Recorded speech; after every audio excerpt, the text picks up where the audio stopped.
Hello everyone. Welcome to the Complex Cinema channel. It is great to have you here. If you enjoy our content, please make sure to subscribe to the channel and hit the like button to support us. Today, we are going to discuss the film Mengezar Mimpi, Episode 1. The first episode of Mengezar Mimpi opens with a grounded, intimate look at the relentless pursuit of ambition, establishing a narrative that feels both deeply personal and universally relatable. We are introduced to the protagonist, whose aspirations are not merely dreams but a manifestation of years of dedicated craft and sacrifice. The storytelling captures the specific friction between personal passion and the harsh realities of the industry, mirroring the real-life challenges many performers face when trying to translate raw talent into a sustainable career. There is a palpable sense of sincerity in how the episode portrays the protagonist's inspiration. It does not lean on the typical tropes of overnight success. Instead, it highlights the tedious, often invisible groundwork that precedes any significant breakthrough. Watching the characters navigate their setbacks reveals their internal drive, which is clearly rooted in a genuine love for their medium rather than a desire for fleeting fame. The dialogue feels natural, avoiding melodrama to focus instead on the quiet determination required to keep going when progress feels stagnant. What makes this account so compelling is the focus on the intersection of individual history and professional identity. By weaving in details about the protagonist's background, the show emphasizes that their current ambition is the result of a long, often difficult journey. The cinematography and pacing support this tone, allowing the audience to linger on the subtle expressions of doubt and resolve that flicker across the characters' faces. As the episode concludes, it leaves the viewer not with a neat resolution, but with a heightened understanding of the courage it takes to remain committed to an ideal when the world offers no guarantees. It is an honest exploration of the human spirit, serving as a reminder that the pursuit itself is often the most transformative part of the process. The narrative deepens as we observe the subtle cracks in the protagonist's composure, revealing the heavy toll of maintaining such a singular focus. We see the protagonist late at night, surrounded by the remnants of a day spent in fruitless auditions and rehearsals, where the hunger for success is matched only by the exhaustion of the spirit.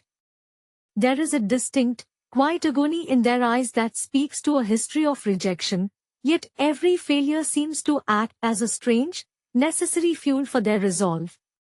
You can feel the weight of their past decisions, the moments they chose the path of the artist over the comfort of conventional stability, and it is in these small, hushed moments that the character truly comes alive. Their inspiration is not born from a singular epiphany, but rather from a collection of small, formative influences that have shaped their creative DNA. We learn through brief, evocative flashbacks that their drive was sparked by early memories of seeing the transformative power of performance, a moment that left an indelible mark on their soul. This background imbues their current professional identity with a sense of sacred duty. It is not about validation from others, it is about honoring that initial spark that first made them feel truly seen. The emotional resonance of the episode is amplified by the chemistry between the characters, particularly in scenes where they grapple with the limitations of their current environment. One particularly poignant interaction sees the protagonist confronted by a peer who has traded their passion for pragmatism. The tension in that scene is thick and suffocating, highlighting the protagonist's fierce, almost stubborn refusal to compromise. Their character is defined by this refusal to view art as a commodity, framing it instead as a lifelong conversation with themselves. The way they carry themselves, with a posture that is simultaneously fragile and unyielding, tells a story of someone who has mastered the art of enduring. By the time the screen fades, the audience is left with a profound appreciation for this quiet grit, recognizing that the protagonist's journey is less about reaching a destination and more about the brave, daily affirmation of who they are and what they are meant to do. The internal landscape of the protagonist becomes increasingly complex as the narrative progresses, unveiling the bittersweet reality of living for a craft that does not always love you back.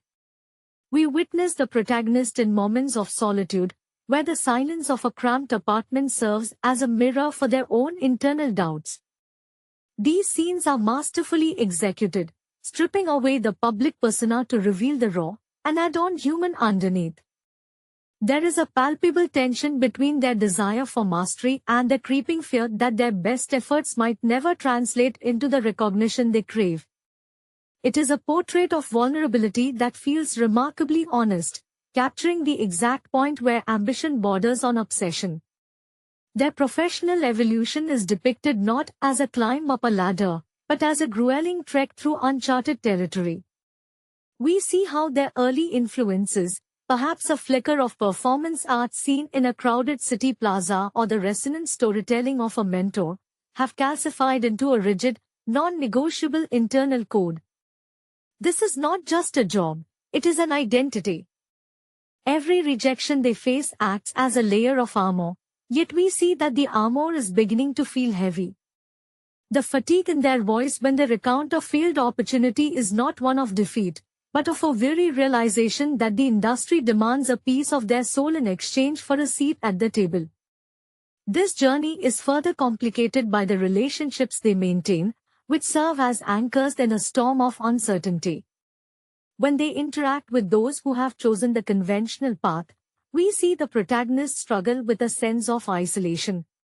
They are not looking for pity, but for a bridge between their world and the one occupied by their peers, yet they realize that their commitment requires a solitude that others cannot easily understand. Their refusal to pivot or soften their approach is both their greatest strength and their most significant burden. Watching them navigate these social landscapes, one realizes that the true tragedy would not be failing to reach the top, but rather the quiet abandonment of the very fire that drove them to start.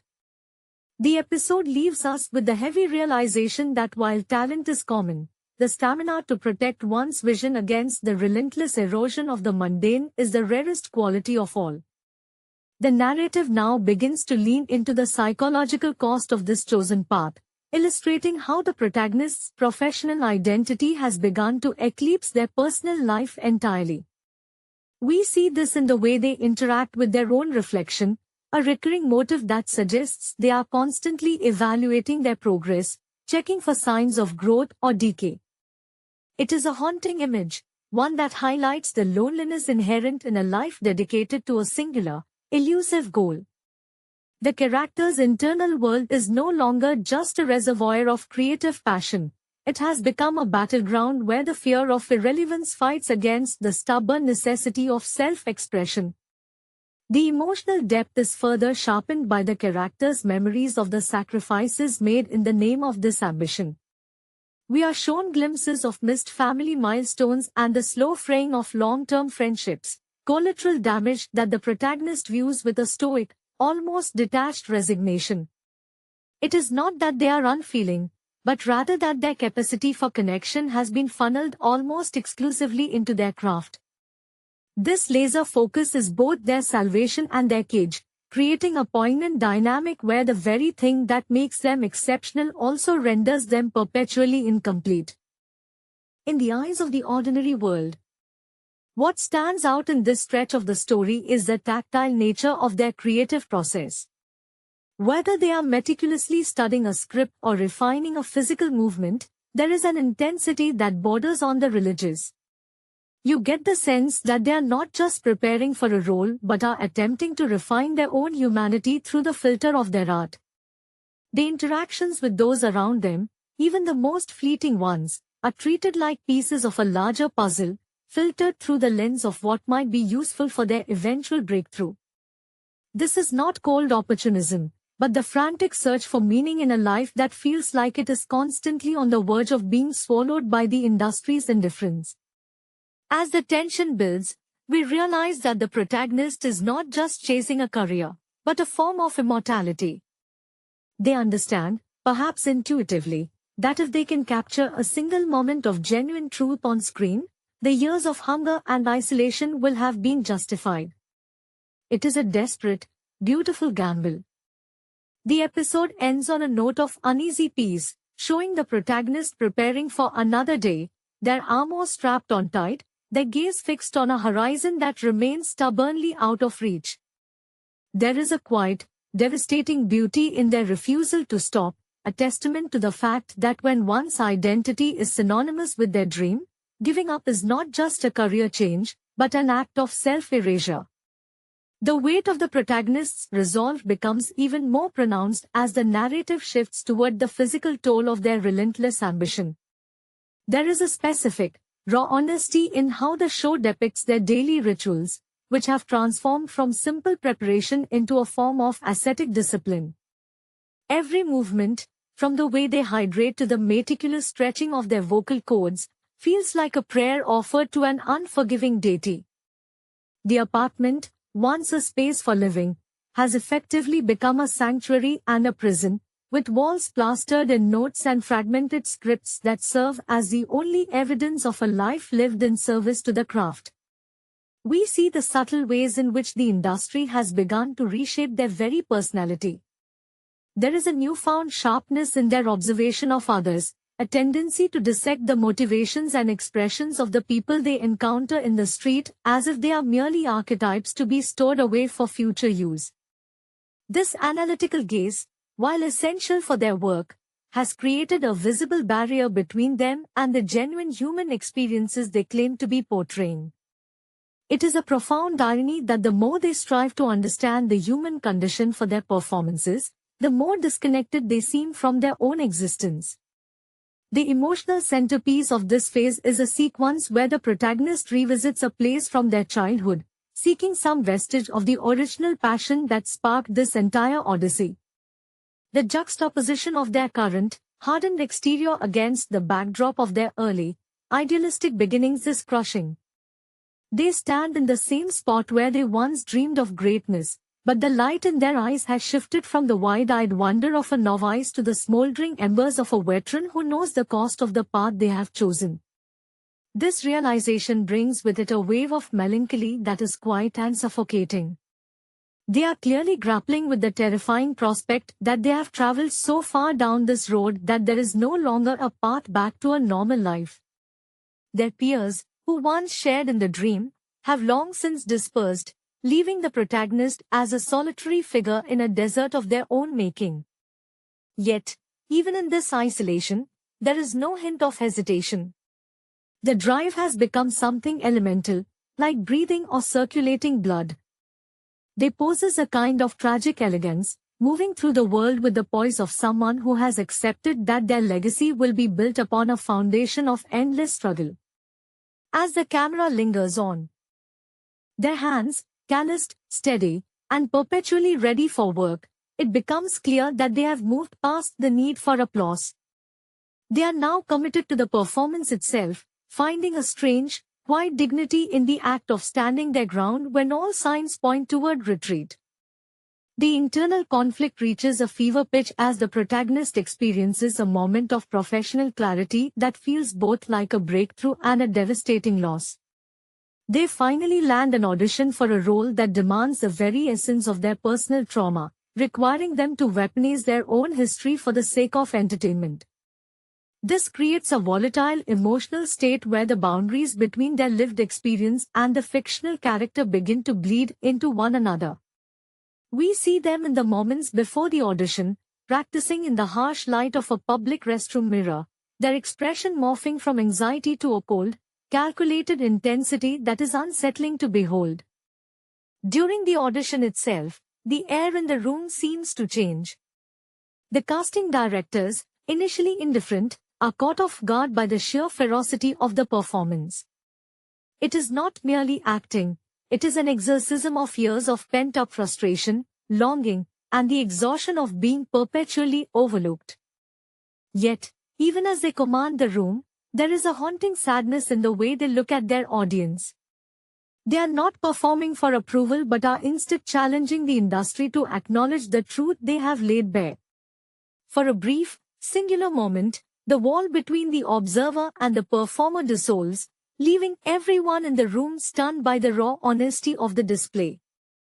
However, the aftermath of this high-stakes interaction is not one of triumph, but of profound emptiness. As they step out of the studio and into the cold evening air, the protagonist feels the sudden, sharp absence of the adrenaline that had been sustaining them. They walk through the city with a sense of detachment, feeling like a ghost haunting the streets they once walked with such desperate hope. The validation they sought, once so vital, now feels like a hollow trinket compared to the exposure of their inner self. They realize that in delivering such an authentic performance, they have stripped away another layer of their own identity, leaving themselves more exposed and vulnerable than ever before. This experience forces them to confront the true nature of their obsession. They begin to understand that the craft is not a ladder to success but a mirror that reflects the depths of their own isolation. The people they pass on the sidewalk seem like shadows, their own problems trivialized by the enormity of the internal battle the protagonist is currently fighting. They retreat to their sanctuary, not to celebrate, but to recover from the sheer effort of being someone else. It is a quiet, meditative scene where they sit in total darkness, breathing slowly, listening to the rhythm of their own heart. They are learning that the price of their commitment is a permanent state of exile from the ordinary, and for the first time, they seem to accept this with a terrifying, serene grace. The struggle is no longer against the industry, but against the encroaching silence of their own life, a battle they are prepared to fight until they have nothing left to give. The aftermath of that pivotal audition lingers like a static charge in the atmosphere of the protagonist's life. Having exposed the raw nerves of their past for the sake of a few minutes of brilliance, they find themselves caught in a strange, liminal space. The professional validation that once seemed like the ultimate objective now feels surprisingly distant, almost trivial, compared to the toll it took on their spirit. They spend their days in a state of suspended animation, observing the world with a heightened sensitivity that borders on pain. Every sound in the city, the screech of a bus brake, the rhythmic clatter of footsteps on pavement, now carries a thematic weight, as if they are constantly scanning their environment for scraps of narrative truth to store away. Their domestic life has become a landscape of quiet, intentional minimalism. The apartment is stripped of distractions, serving as a functional backdrop to their internal rehearsal process. You see them pacing the floor, reciting lines that have long since lost their original meaning, now repurposed as mantras to keep the encroaching void at bay. There is a deep, abiding sadness in the way they handle their belongings, as if these objects are the only witnesses to their slow transformation from a person with a dream into a vessel for the craft. The isolation is no longer a circumstance they endure, it has become a necessary environment for their work, a sterile field where they can perform surgery on their own psyche without fear of contamination from the outside world. Even their casual interactions reveal the extent of this shift. When they visit a local cafe, they watch the patrons not with curiosity, but with a clinical, almost predatory eye, searching for the flickers of authentic emotion that might breathe life into their next role. This has created an unintended wall of glass between them and humanity. They desire connection, yet they fear it, knowing that any genuine attachment might threaten the carefully curated detachment they require to stay focused. It is a lonely, circular trap, and the protagonist walks through it with a kind of somber, weary wisdom that sets them apart from the frantic energy of their peers. As the days turn into weeks, they begin to notice that the memory of the audition has become a phantom limb, a source of both pride and recurring distress. They find themselves obsessively analyzing the recording of their performance, searching for flaws in the cracks of their own vulnerability. It is here that the obsession truly reveals its shape. They are not merely aiming for fame or security, they are participating in an ongoing experiment to see how much of their authentic self can be sacrificed before the reservoir runs dry. The tragedy of their situation is that they have become their own greatest critic and their own most demanding audience, living a life that is almost entirely composed of potential future performances. In the quiet hours of the night, when the exhaustion finally forces them to stop, they are left with the cold realization that their existence is no longer about living, but about capturing the ghost of life to project onto a screen. The silence that follows these long stretches of introspection is no longer a void but a heavy, saturated presence that the protagonist has learned to navigate with the grace of a seasoned performer. They have entered a phase where the boundary between the stage and the self is not just blurred, but entirely dissolved, rendering them an anomaly in a world that thrives on clear distinctions. Their friends, those who haven't yet been completely discarded by the slow grind of time, often speak to them and receive only a measured, distant nod in return. It is not rudeness, but a byproduct of a mind that is constantly running parallel scripts, evaluating the resonance of a tone or the cadence of a sigh even in the most mundane conversations. There is a growing sense of urgency that permeates their daily movements, a feeling that time is no longer a linear progression but a limited resource to be rationed. They have begun to treat their physical body as an instrument that requires constant calibration. We see them in the early hours, before the city stirs, engaged in exercises that look more like penance than training. They are refining their craft to a point of near transcendence, aiming for a purity of expression that the industry rarely demands and even more rarely understands. In these quiet, grueling mornings, the protagonist finds a paradoxical comfort in the suffering. It is a tangible proof of their devotion, a way to anchor themselves when the external world fails to provide any meaningful feedback. A poignant, recurring image throughout this part of the journey is the protagonist observing their own reflection in windows of storefronts as they walk by, not with vanity, but with an intense, forensic interest. They are looking for the erosion of their original self, checking the lines around their eyes or the set of their jaw to see if the weight of their ambition is leaving a visible mark. They seem to understand that they are paying a price for this trajectory, trading the spontaneity of youth for the cold, calculated precision of an artisan. This isn't a transition they regret, rather, it is a transformation they feel destined to undergo, as if they are shading the unnecessary weight of humanity to become a more perfect vehicle for their art. As they move through the city, the protagonist often seems to walk in a bubble of complete solitude, untouched by the noise and the chaos of the lives happening around them. They have reached a level of commitment that is both heroic and profoundly melancholic. They are no longer searching for validation from producers or directors. They have moved into a space where they are the only judge that truly matters.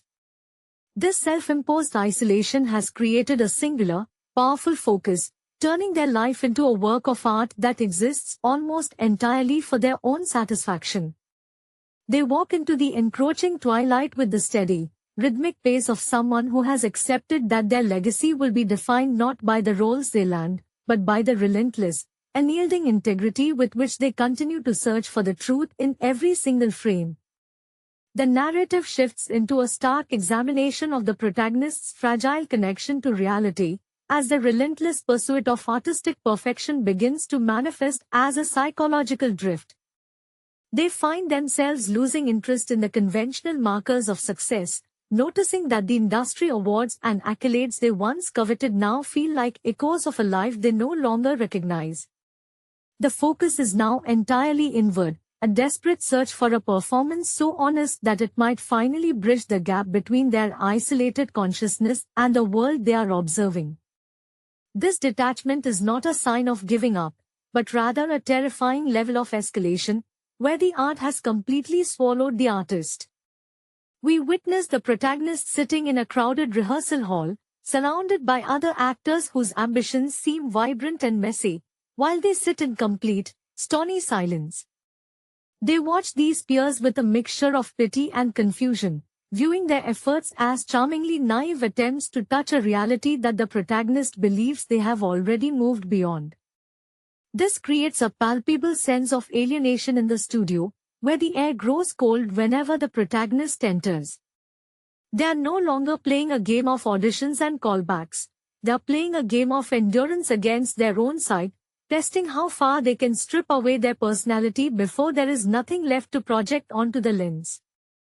In these moments of profound quiet, we see the true cost of their journey. They are no longer someone who acts. They have become a sentient archive of human expressions and micro-emotions, a collection of curated reactions waiting for the right prompt. The danger in this transformation is that they are forgetting how to exist without a script or a motive. They have mastered the ability to mimic grief, joy, and rage so perfectly that they can no longer distinguish those emotions from their own genuine experiences. It is a haunting psychological state where the line between the mask and the face has been erased by sheer, sustained effort. The episode draws to a close with the protagonist walking home through a rain-drenched city, their figure silhouetted against the artificial glow of streetlights. They pass by a group of people laughing together in a doorway, and for a fleeting second, they stop, an expression of intense curiosity washing over their features. They study the mechanics of that shared laughter as if it were a complex, alien language, trying to decipher the architecture of human connection. Then, with a sigh that is more of a resignation than a sound, they pull their coat tighter and continue into the dark. They have arrived at the realization that the pursuit of their dream has required a total sacrifice of their ability to just be, leaving them with the lonely, absolute freedom of someone who has nothing left to lose but the performance itself. The physical manifestation of this isolation is perhaps best captured in the protagonist's apartment, a space that has evolved from a residence into a laboratory for the human spirit.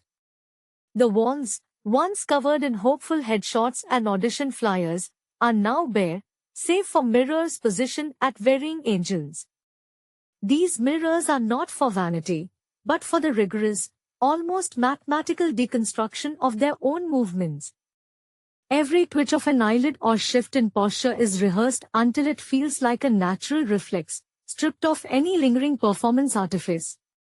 In the dim, flickering light of a single desk lamp, they practice silence, learning how to command a room without speaking, finding that the absence of expression can often be more profound than a monologue. Their interactions with the outside world have become increasingly infrequent, yet when they do occur, they are marked by a clinical, observant intensity. When they speak to a grocery clerk or a neighbor, they are not really present in the conversation. They are listening to the rhythm of the other person's voice, analyzing the cadence of their hesitation, and cataloging the way their eyes shift when they are nervous. It is a lonely way to navigate society, essentially turning every person they meet into a resource to be mined. This constant state of analysis has, paradoxically, made them more effective as an actor while simultaneously rendering them an enigma to everyone who knows them. They have become a ghost in their own life, a shadow moving through a city that they understand perfectly but can no longer inhabit.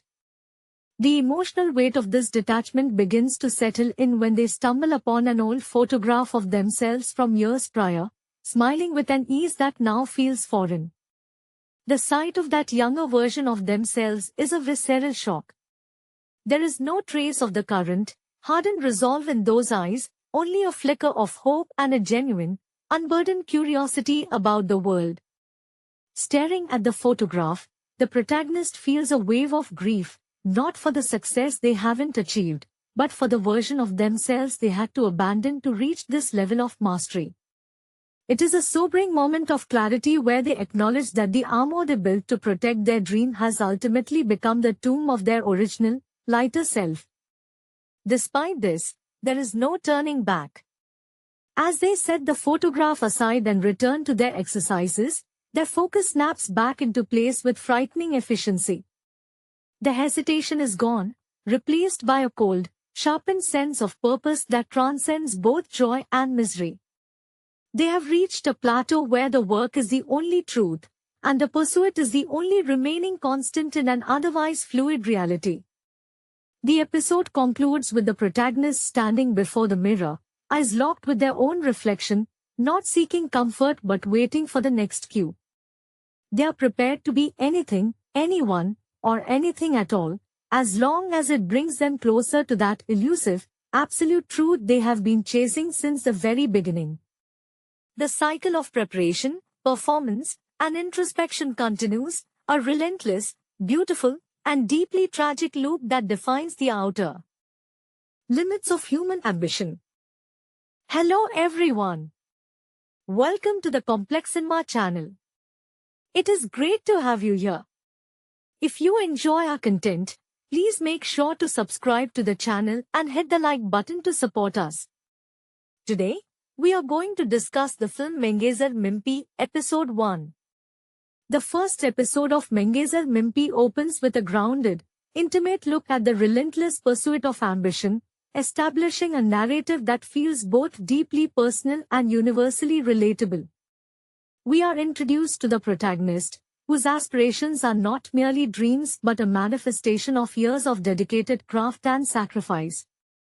The storytelling captures the specific friction between personal passion and the harsh realities of the industry, mirroring the real-life challenges many performers face when trying to translate raw talent into a sustainable career. There is a palpable sense of sincerity in how the episode portrays the protagonist's inspiration. It does not lean on the typical tropes of overnight success. Instead, it highlights the tedious, often invisible groundwork that precedes any significant breakthrough. Watching the characters navigate their setbacks reveals their internal drive, which is clearly rooted in a genuine love for their medium rather than a desire for fleeting fame. The dialogue feels natural, avoiding melodrama to focus instead on the quiet determination required to keep going when progress feels stagnant. What makes this account so compelling is the focus on the intersection of individual history and professional identity. By weaving in details about the protagonist's background, the show emphasizes that their current ambition is the result of a long, often difficult journey. The cinematography and pacing support this tone, allowing the audience to linger on the subtle expressions of doubt and resolve that flicker across the characters' faces. As the episode concludes, it leaves the viewer not with a neat resolution, but with a heightened understanding of the courage it takes to remain committed to an ideal when the world offers no guarantees. It is an honest exploration of the human spirit, serving as a reminder that the pursuit itself is often the most transformative part of the process. The narrative deepens as we observe the subtle cracks in the protagonist's composure, revealing the heavy toll of maintaining such a singular focus.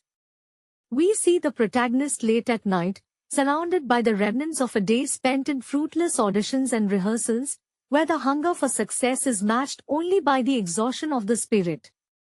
There is a distinct, quiet agony in their eyes that speaks to a history of rejection, yet every failure seems to act as a strange, necessary fuel for their resolve.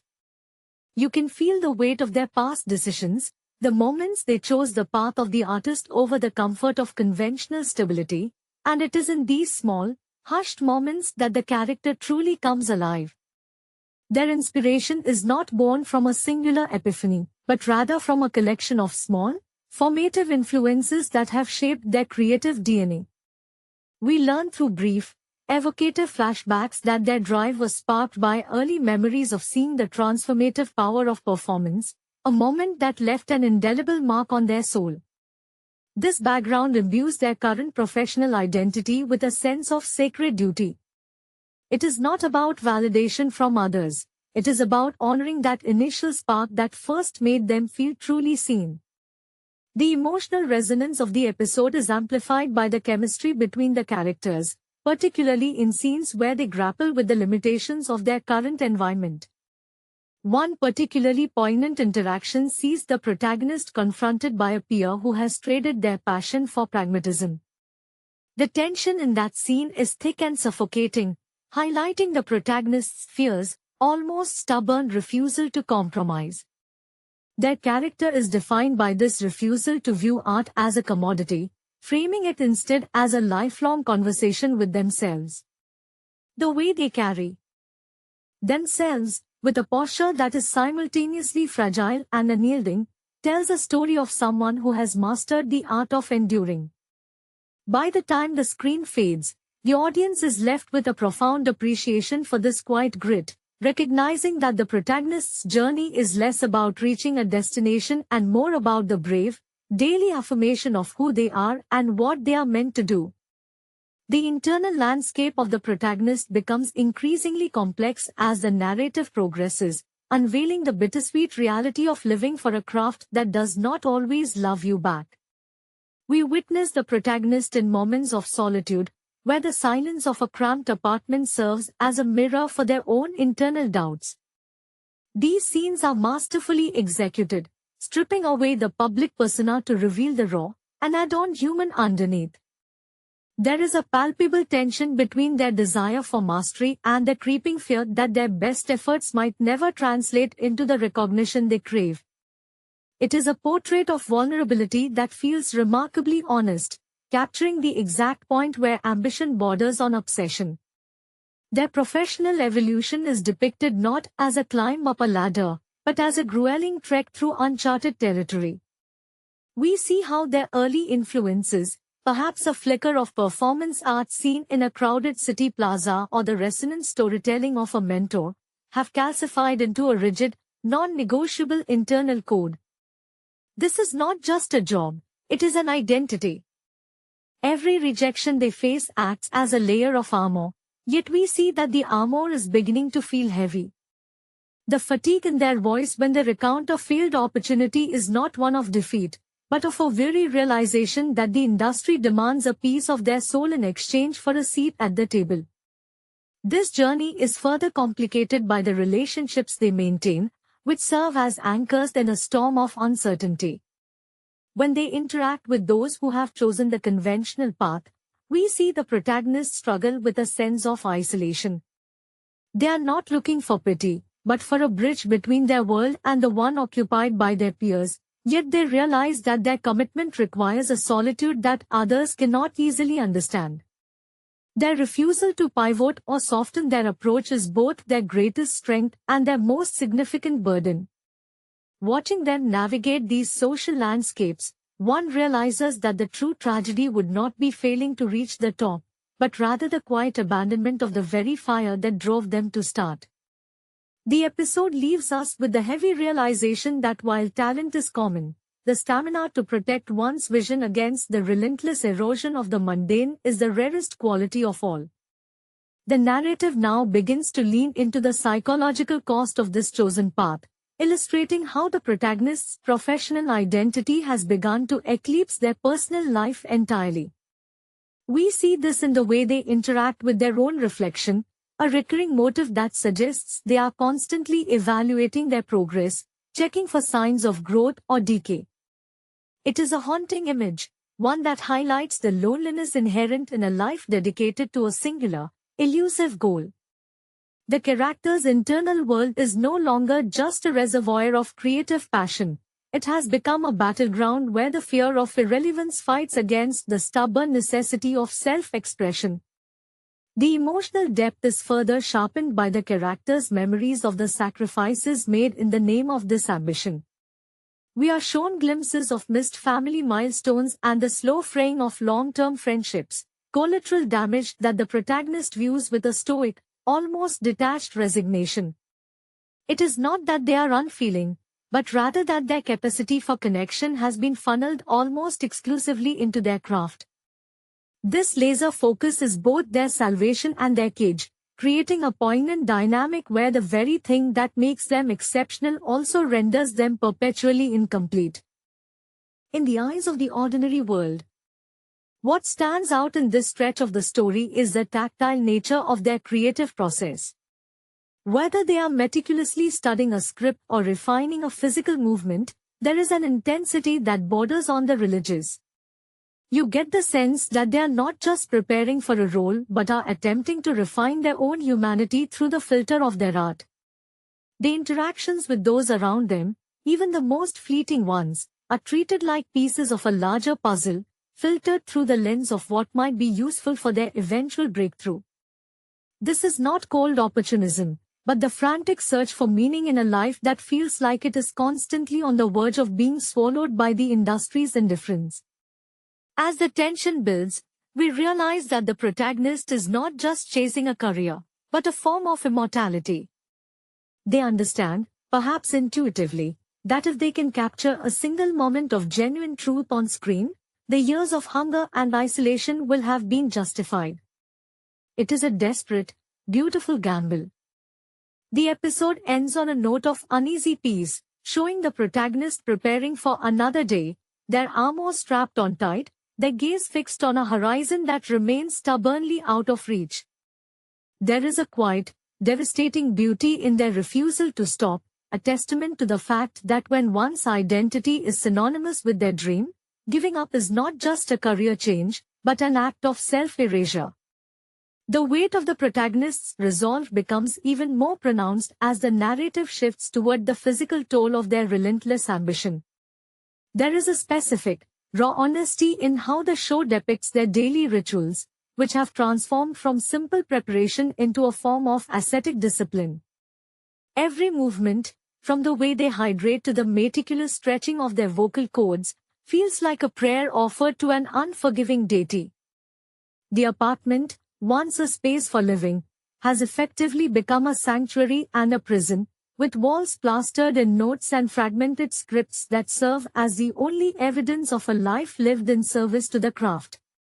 We see the subtle ways in which the industry has begun to reshape their very personality.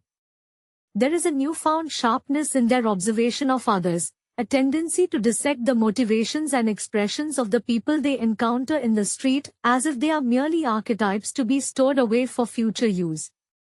This analytical gaze, while essential for their work, has created a visible barrier between them and the genuine human experiences they claim to be portraying.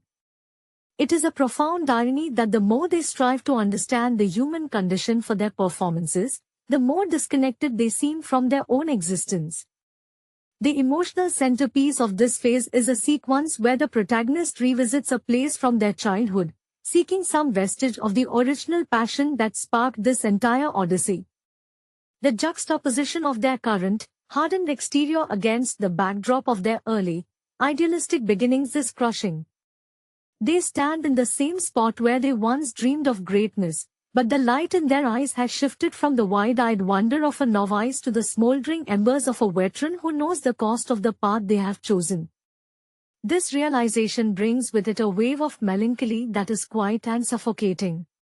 They are clearly grappling with the terrifying prospect that they have traveled so far down this road that there is no longer a path back to a normal life. Their peers, who once shared in the dream, have long since dispersed, leaving the protagonist as a solitary figure in a desert of their own making. Yet, even in this isolation, there is no hint of hesitation. The drive has become something elemental, like breathing or circulating blood. They possess a kind of tragic elegance, moving through the world with the poise of someone who has accepted that their legacy will be built upon a foundation of endless struggle. As the camera lingers on, their hands, calloused, steady, and perpetually ready for work, it becomes clear that they have moved past the need for applause. They are now committed to the performance itself, finding a strange, quiet dignity in the act of standing their ground when all signs point toward retreat. The internal conflict reaches a fever pitch as the protagonist experiences a moment of professional clarity that feels both like a breakthrough and a devastating loss. They finally land an audition for a role that demands the very essence of their personal trauma, requiring them to weaponize their own history for the sake of entertainment. This creates a volatile emotional state where the boundaries between their lived experience and the fictional character begin to bleed into one another. We see them in the moments before the audition, practicing in the harsh light of a public restroom mirror, their expression morphing from anxiety to a cold, calculated intensity that is unsettling to behold. During the audition itself, the air in the room seems to change. The casting directors, initially indifferent, are caught off guard by the sheer ferocity of the performance. It is not merely acting, it is an exorcism of years of pent-up frustration, longing, and the exhaustion of being perpetually overlooked. Yet, even as they command the room, there is a haunting sadness in the way they look at their audience. They are not performing for approval but are instead challenging the industry to acknowledge the truth they have laid bare. For a brief, singular moment, the wall between the observer and the performer dissolves, leaving everyone in the room stunned by the raw honesty of the display. However, the aftermath of this high-stakes interaction is not one of triumph, but of profound emptiness. As they step out of the studio and into the cold evening air, the protagonist feels the sudden, sharp absence of the adrenaline that had been sustaining them. They walk through the city with a sense of detachment, feeling like a ghost haunting the streets they once walked with such desperate hope. The validation they sought, once so vital, now feels like a hollow trinket compared to the exposure of their inner self. They realize that in delivering such an authentic performance, they have stripped away another layer of their own identity, leaving themselves more exposed and vulnerable than ever before. This experience forces them to confront the true nature of their obsession. They begin to understand that the craft is not a ladder to success but a mirror that reflects the depths of their own isolation. The people they pass on the sidewalk seem like shadows, their own problems trivialized by the enormity of the internal battle the protagonist is currently fighting. They retreat to their sanctuary, not to celebrate, but to recover from the sheer effort of being someone else. It is a quiet, meditative scene where they sit in total darkness, breathing slowly, listening to the rhythm of their own heart. They are learning that the price of their commitment is a permanent state of exile from the ordinary, and for the first time, they seem to accept this with a terrifying, serene grace. The struggle is no longer against the industry, but against the encroaching silence of their own life, a battle they are prepared to fight until they have nothing left to give. The aftermath of that pivotal audition lingers like a static charge in the atmosphere of the protagonist's life.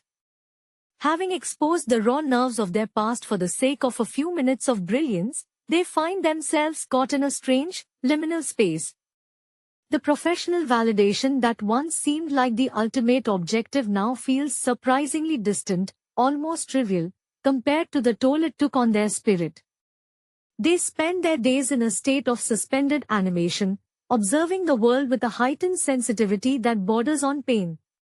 Every sound in the city, the screech of a bus brake, the rhythmic clatter of footsteps on pavement, now carries a thematic weight, as if they are constantly scanning their environment for scraps of narrative truth to store away.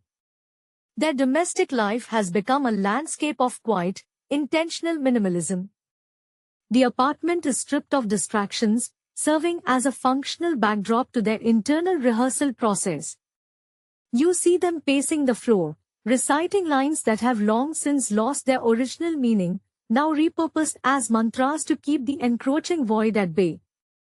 There is a deep, abiding sadness in the way they handle their belongings, as if these objects are the only witnesses to their slow transformation from a person with a dream into a vessel for the craft.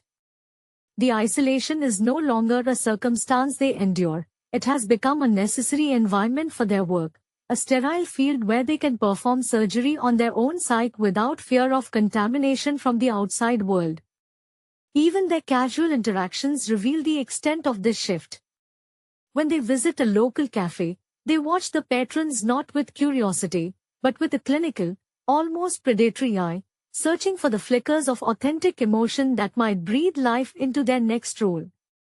This has created an unintended wall of glass between them and humanity. They desire connection, yet they fear it, knowing that any genuine attachment might threaten the carefully curated detachment they require to stay focused. It is a lonely, circular trap, and the protagonist walks through it with a kind of somber, weary wisdom that sets them apart from the frantic energy of their peers.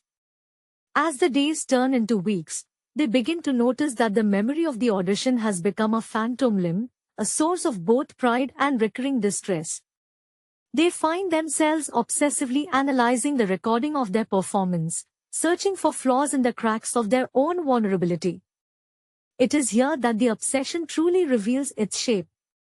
They are not merely aiming for fame or security, they are participating in an ongoing experiment to see how much of their authentic self can be sacrificed before the reservoir runs dry. The tragedy of their situation is that they have become their own greatest critic and their own most demanding audience, living a life that is almost entirely composed of potential future performances. In the quiet hours of the night, when the exhaustion finally forces them to stop, they are left with the cold realization that their existence is no longer about living, but about capturing the ghost of life to project onto a screen. The silence that follows these long stretches of introspection is no longer a void but a heavy, saturated presence that the protagonist has learned to navigate with the grace of a seasoned performer. They have entered a phase where the boundary between the stage and the self is not just blurred, but entirely dissolved, rendering them an anomaly in a world that thrives on clear distinctions. Their friends, those who haven't yet been completely discarded by the slow grind of time, often speak to them and receive only a measured, distant nod in return. It is not rudeness, but a byproduct of a mind that is constantly running parallel scripts, evaluating the resonance of a tone or the cadence of a sigh even in the most mundane conversations.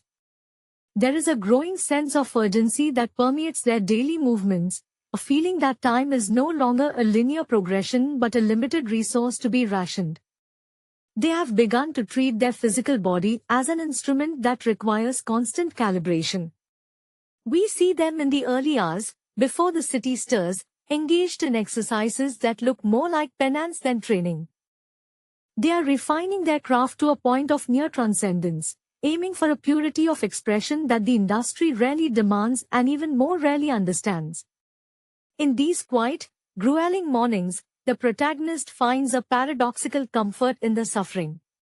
It is a tangible proof of their devotion, a way to anchor themselves when the external world fails to provide any meaningful feedback. A poignant, recurring image throughout this part of the journey is the protagonist observing their own reflection in windows of storefronts as they walk by, not with vanity, but with an intense, forensic interest.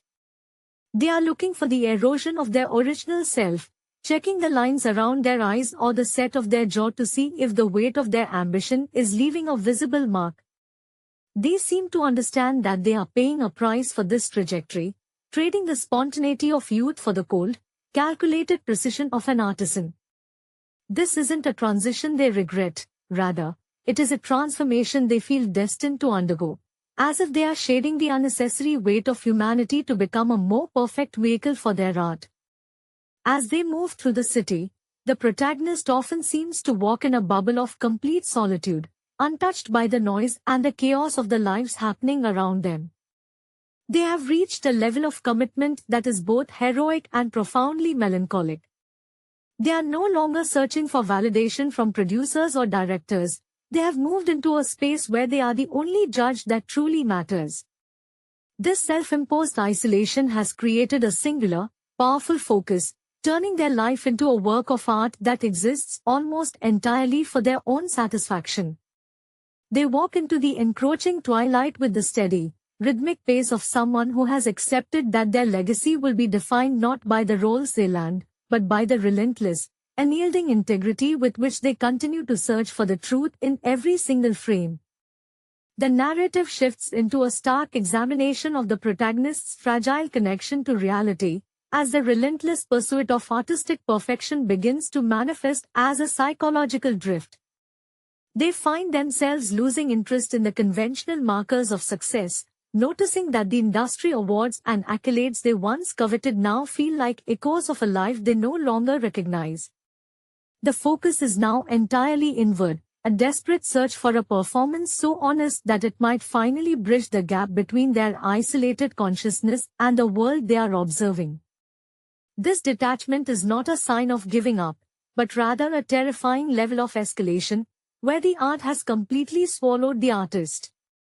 We witness the protagonist sitting in a crowded rehearsal hall, surrounded by other actors whose ambitions seem vibrant and messy, while they sit in complete, stony silence.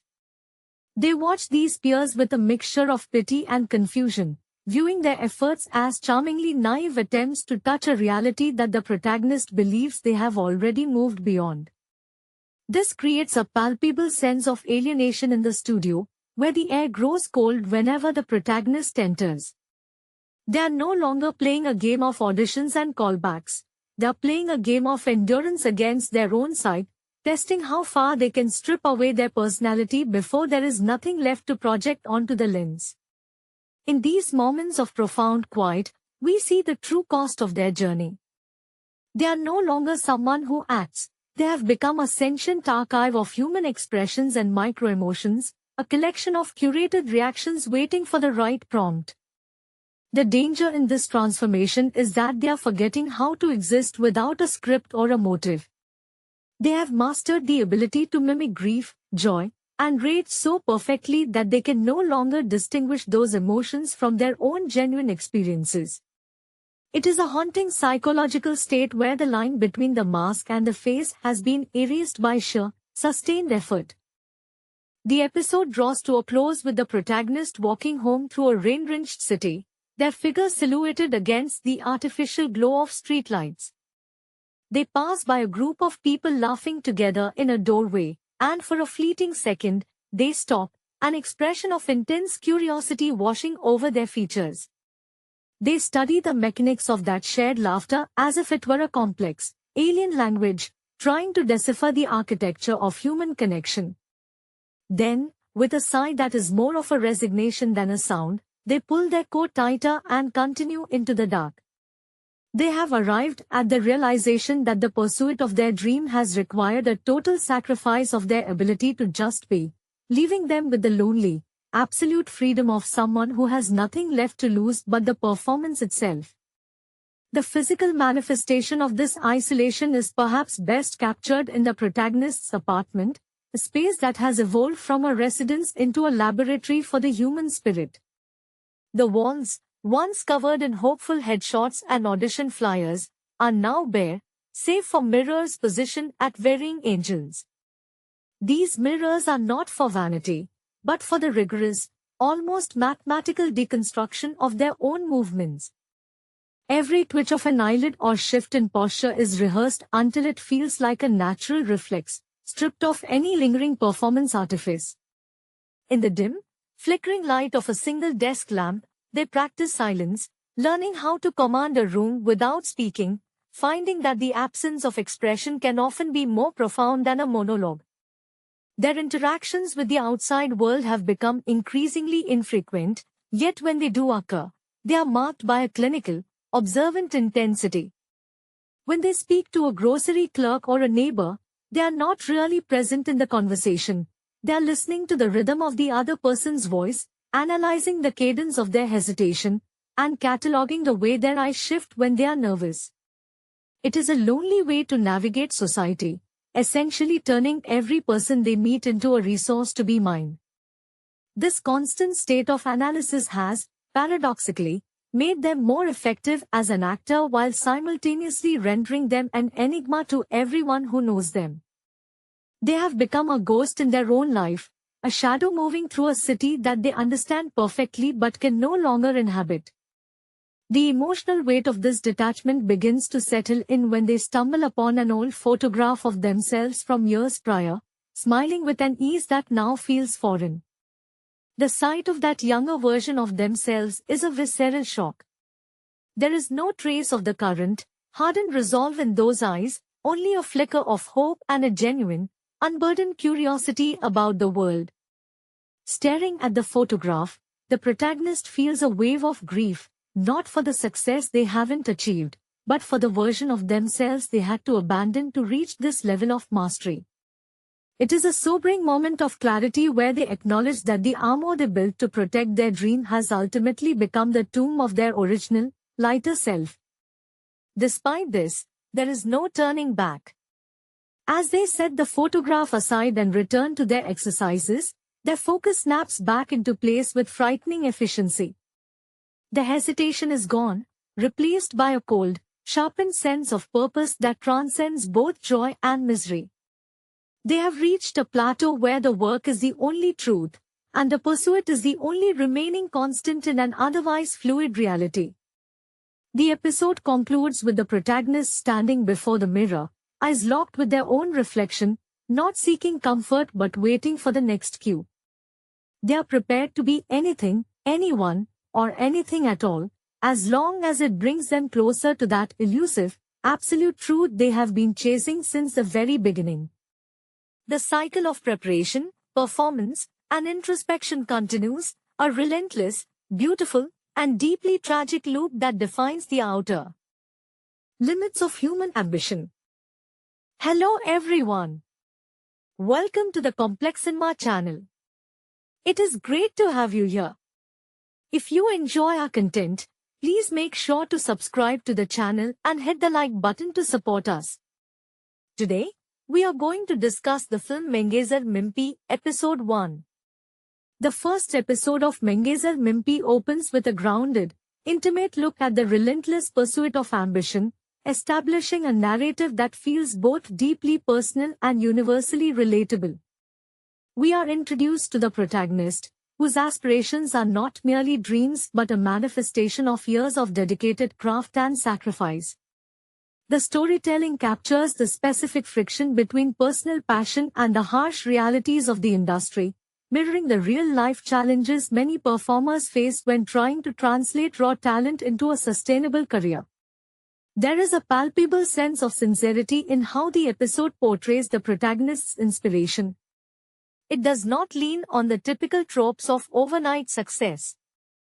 Instead, it highlights the tedious, often invisible groundwork that precedes any significant breakthrough. Watching the characters navigate their setbacks reveals their internal drive, which is clearly rooted in a genuine love for their medium rather than a desire for fleeting fame. The dialogue feels natural, avoiding melodrama to focus instead on the quiet determination required to keep going when progress feels stagnant. What makes this account so compelling is the focus on the intersection of individual history and professional identity. By weaving in details about the protagonist's background, the show emphasizes that their current ambition is the result of a long, often difficult journey. The cinematography and pacing support this tone, allowing the audience to linger on the subtle expressions of doubt and resolve that flicker across the characters' faces. As the episode concludes, it leaves the viewer not with a neat resolution, but with a heightened understanding of the courage it takes to remain committed to an ideal when the world offers no guarantees. It is an honest exploration of the human spirit, serving as a reminder that the pursuit itself is often the most transformative part of the process. The narrative deepens as we observe the subtle cracks in the protagonist's composure, revealing the heavy toll of maintaining such a singular focus. We see the protagonist late at night, surrounded by the remnants of a day spent in fruitless auditions and rehearsals, where the hunger for success is matched only by the exhaustion of the spirit. There is a distinct, quiet agony in their eyes that speaks to a history of rejection, yet every failure seems to act as a strange, necessary fuel for their resolve. You can feel the weight of their past decisions, the moments they chose the path of the artist over the comfort of conventional stability, and it is in these small, hushed moments that the character truly comes alive. Their inspiration is not born from a singular epiphany, but rather from a collection of small, formative influences that have shaped their creative DNA. We learn through brief, evocative flashbacks that their drive was sparked by early memories of seeing the transformative power of performance, a moment that left an indelible mark on their soul. This background imbues their current professional identity with a sense of sacred duty. It is not about validation from others, it is about honoring that initial spark that first made them feel truly seen. The emotional resonance of the episode is amplified by the chemistry between the characters, particularly in scenes where they grapple with the limitations of their current environment. One particularly poignant interaction sees the protagonist confronted by a peer who has traded their passion for pragmatism. The tension in that scene is thick and suffocating, highlighting the protagonist's fierce, almost stubborn refusal to compromise. Their character is defined by this refusal to view art as a commodity, framing it instead as a lifelong conversation with themselves. The way they carry themselves, with a posture that is simultaneously fragile and unyielding, tells a story of someone who has mastered the art of enduring. By the time the screen fades, the audience is left with a profound appreciation for this quiet grit, recognizing that the protagonist's journey is less about reaching a destination and more about the brave, daily affirmation of who they are and what they are meant to do. The internal landscape of the protagonist becomes increasingly complex as the narrative progresses, unveiling the bittersweet reality of living for a craft that does not always love you back.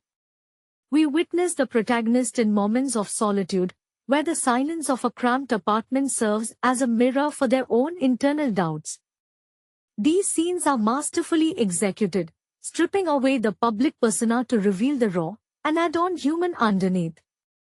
There is a palpable tension between their desire for mastery and the creeping fear that their best efforts might never translate into the recognition they crave.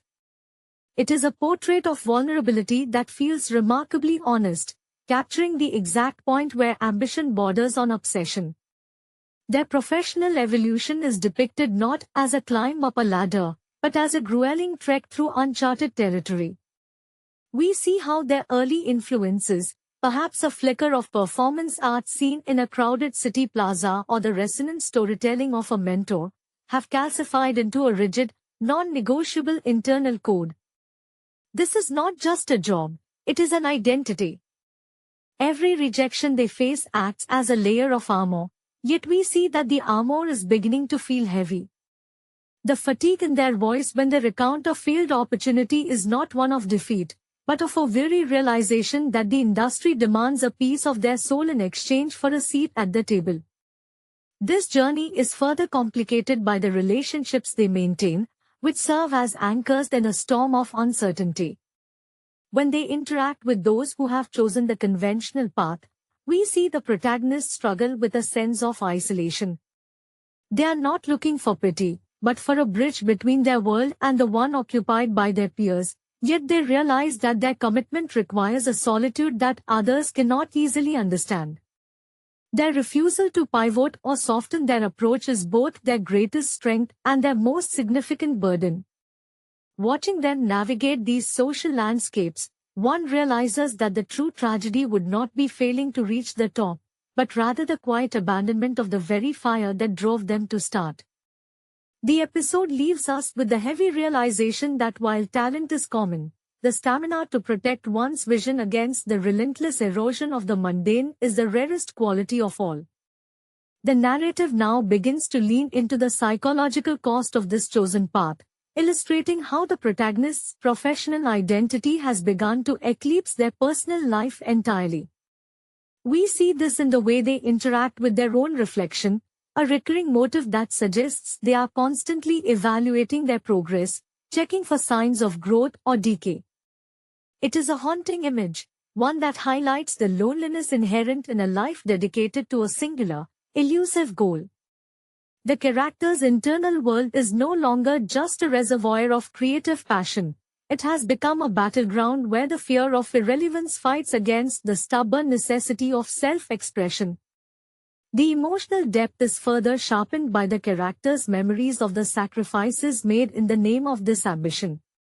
We are shown glimpses of missed family milestones and the slow fraying of long-term friendships, collateral damage that the protagonist views with a stoic, almost detached resignation. It is not that they are unfeeling, but rather that their capacity for connection has been funneled almost exclusively into their craft. This laser focus is both their salvation and their cage, creating a poignant dynamic where the very thing that makes them exceptional also renders them perpetually incomplete. In the eyes of the ordinary world, what stands out in this stretch of the story is the tactile nature of their creative process. Whether they are meticulously studying a script or refining a physical movement, there is an intensity that borders on the religious. You get the sense that they are not just preparing for a role but are attempting to refine their own humanity through the filter of their art. The interactions with those around them, even the most fleeting ones, are treated like pieces of a larger puzzle, filtered through the lens of what might be useful for their eventual breakthrough. This is not cold opportunism, but the frantic search for meaning in a life that feels like it is constantly on the verge of being swallowed by the industry's indifference. As the tension builds, we realize that the protagonist is not just chasing a career, but a form of immortality. They understand, perhaps intuitively, that if they can capture a single moment of genuine truth on screen, the years of hunger and isolation will have been justified. It is a desperate, beautiful gamble. The episode ends on a note of uneasy peace, showing the protagonist preparing for another day, their armor strapped on tight, their gaze fixed on a horizon that remains stubbornly out of reach. There is a quiet, devastating beauty in their refusal to stop, a testament to the fact that when one's identity is synonymous with their dream, giving up is not just a career change, but an act of self-erasure. The weight of the protagonist's resolve becomes even more pronounced as the narrative shifts toward the physical toll of their relentless ambition. There is a specific, raw honesty in how the show depicts their daily rituals, which have transformed from simple preparation into a form of ascetic discipline. Every movement, from the way they hydrate to the meticulous stretching of their vocal cords, feels like a prayer offered to an unforgiving deity. The apartment, once a space for living, has effectively become a sanctuary and a prison, with walls plastered in notes and fragmented scripts that serve as the only evidence of a life lived in service to the craft. We see the subtle ways in which the industry has begun to reshape their very personality. There is a newfound sharpness in their observation of others, a tendency to dissect the motivations and expressions of the people they encounter in the street as if they are merely archetypes to be stored away for future use. This analytical gaze, while essential for their work, has created a visible barrier between them and the genuine human experiences they claim to be portraying.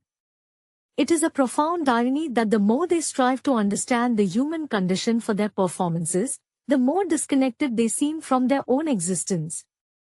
The emotional centerpiece of this phase is a sequence where the protagonist revisits a place from their childhood, seeking some vestige of the original passion that sparked this entire odyssey. The juxtaposition of their current, hardened exterior against the backdrop of their early, idealistic beginnings is crushing. They stand in the same spot where they once dreamed of greatness, but the light in their eyes has shifted from the wide-eyed wonder of a novice to the smoldering embers of a veteran who knows the cost of the path they have chosen. This realization brings with it a wave of melancholy that is quiet and suffocating. They are clearly grappling with the terrifying prospect that they have traveled so far down this road that there is no longer a path back to a normal life. Their peers, who once shared in the dream, have long since dispersed, leaving the protagonist as a solitary figure in a desert of their own making. Yet, even in this isolation, there is no hint of hesitation. The drive has become something elemental, like breathing or circulating blood. They possess a kind of tragic elegance, moving through the world with the poise of someone who has accepted that their legacy will be built upon a foundation of endless struggle. As the camera lingers on, their hands, calloused, steady, and perpetually ready for work, it becomes clear that they have moved past the need for applause. They are now committed to the performance itself, finding a strange, quiet dignity in the act of standing their ground when all signs point toward retreat. The internal conflict reaches a fever pitch as the protagonist experiences a moment of professional clarity that feels both like a breakthrough and a devastating loss.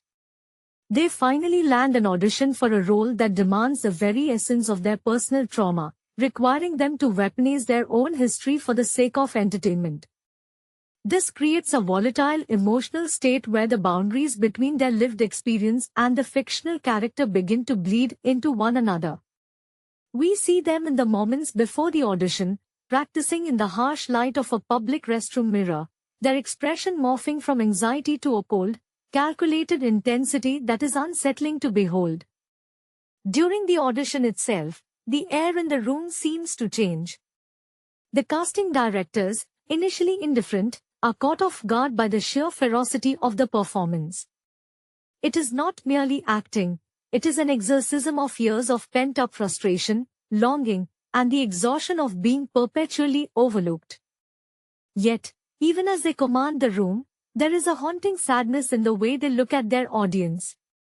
They are not performing for approval but are instead challenging the industry to acknowledge the truth they have laid bare. For a brief, singular moment, The wall between the observer and the performer dissolves, leaving everyone in the room stunned by the raw honesty of the display. However, the aftermath of this high-stakes interaction is not one of triumph, but of profound emptiness.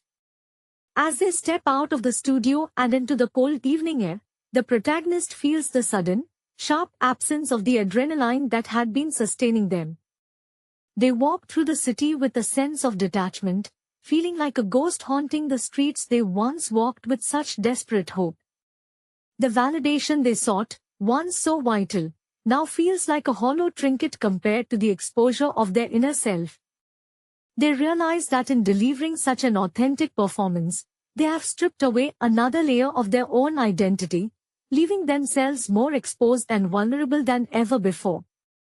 This experience forces them to confront the true nature of their obsession. They begin to understand that the craft is not a ladder to success but a mirror that reflects the depths of their own isolation. The people they pass on the sidewalk seem like shadows, their own problems trivialized by the enormity of the internal battle the protagonist is currently fighting. They retreat to their sanctuary, not to celebrate, but to recover from the sheer effort of being someone else. It is a quiet, meditative scene where they sit in total darkness, breathing slowly, listening to the rhythm of their own heart. They are learning that the price of their commitment is a permanent state of exile from the ordinary, and for the first time, they seem to accept this with a terrifying, serene grace. The struggle is no longer against the industry, but against the encroaching silence of their own life, a battle they are prepared to fight until they have nothing left to give.